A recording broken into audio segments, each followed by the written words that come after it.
Fala, meus amigos do canal Carlos Resgate, sejam bem-vindos ao canal. Pessoal, hoje vamos conversar sobre epinefrina ou adrenalina, como queremos chamar.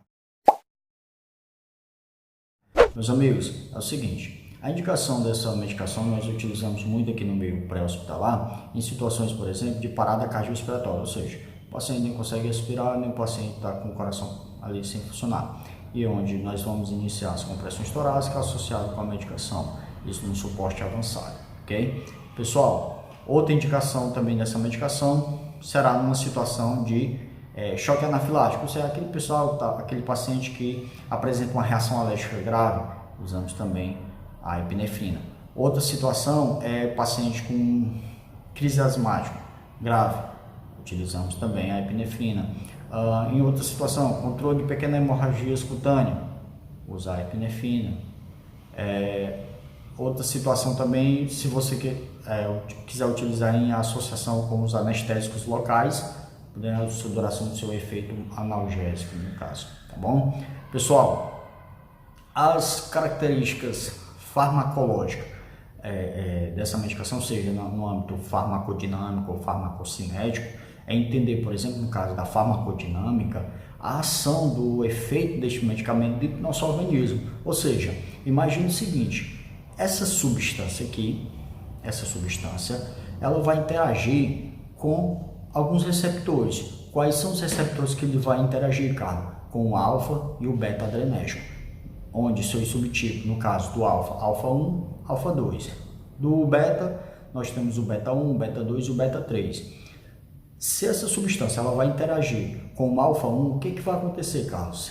Associando essa medicação com o alfa 1, vai ocorrer uma vasoconstricção, ou seja, a luz do vaso tende a fechar mais, tá bom, do vaso, vasoconstricção, vai ocorrer também um relaxamento da musculatura do trato gastrointestinal, secreção salivar e glicogenólise hepática, a quebra dessa glicose produzindo mais energia e também até evitar o paciente ter um caso de uma hipoglicemia, tá bom? Agora imagina essa medicação interagisse com o receptor alfa 2, vai ocorrer o que? Uma inibição da liberação de determinados transmissores que, por exemplo, no caso da noradrenalina, acetilcolina pelo sistema nervoso autônomo, tá? Agregação plaquetária, contração da musculatura lisa vascular, também numa situação da inibição da liberação de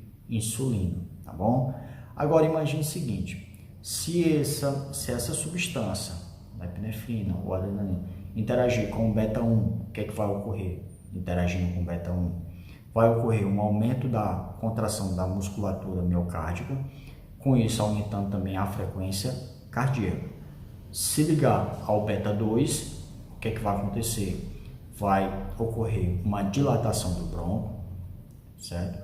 Um relaxamento da musculatura visceral, uma glicogenólise hepática e também tremores. Ligando-se com o beta 3, nós vamos ter a lipólise, que é a quebra dos lipídios.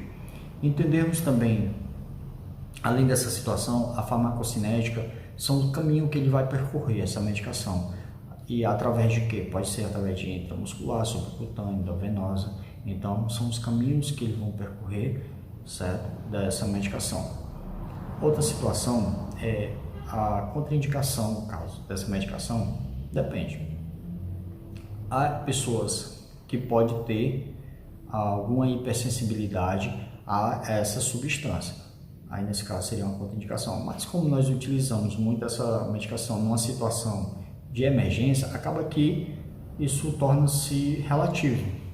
No caso da contraindicação, passa a ser uma situação muito relativa, tá? Agora existe aqueles pacientes que, por exemplo, usam medicações beta-bloqueadores, por exemplo, né? Ou qualquer substâncias, medicações que se ligue aos alfa ou beta adrenérgicos. Isso pode trazer um grande problema, porque a gente pode causar uma hipertensão severa, uma hemorragia cerebral nesse paciente, tá bom?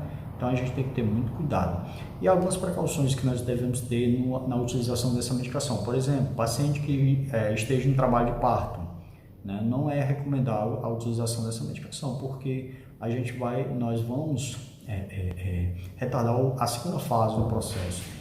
No caso também, por exemplo, além do trabalho de parto, paciente asmático, paciente de crise asmática, de longa duração, a gente tem que ter muito cuidado, tem que ter uma precaução, assim, uma cautela na utilização dessa medicação nesses pacientes asmáticos de longa duração, porque esses pacientes na situação de efizema pulmonar podem proporcionar uma cardiopatia degenerativa.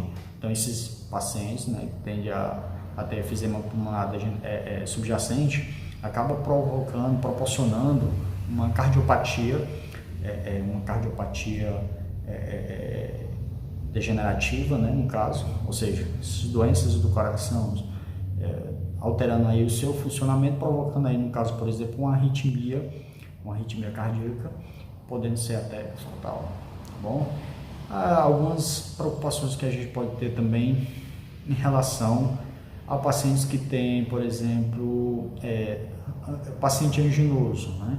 Aquelas anginosas.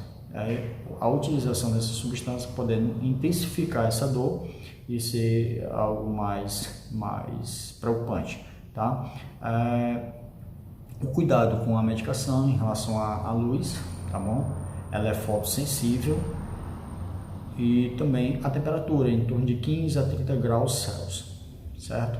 E após o preparo dessa medicação, da epinefrina, ela tem uma duração em torno de 24 horas, né? Ela é estável durante um período de 24 horas, sendo preparada em soro glicose a 5% ou soro fisiológico a 0,9%. Beleza, pessoal? Eu espero que tenha ajudado de alguma forma, tá bom? Uma informação que possa ter lhe ajudado. E se você realmente tiver gostado do vídeo, deixa aí sua curtida. E até o próximo vídeo, se Deus quiser. Um beijo no coração de cada um de vocês. Tchau!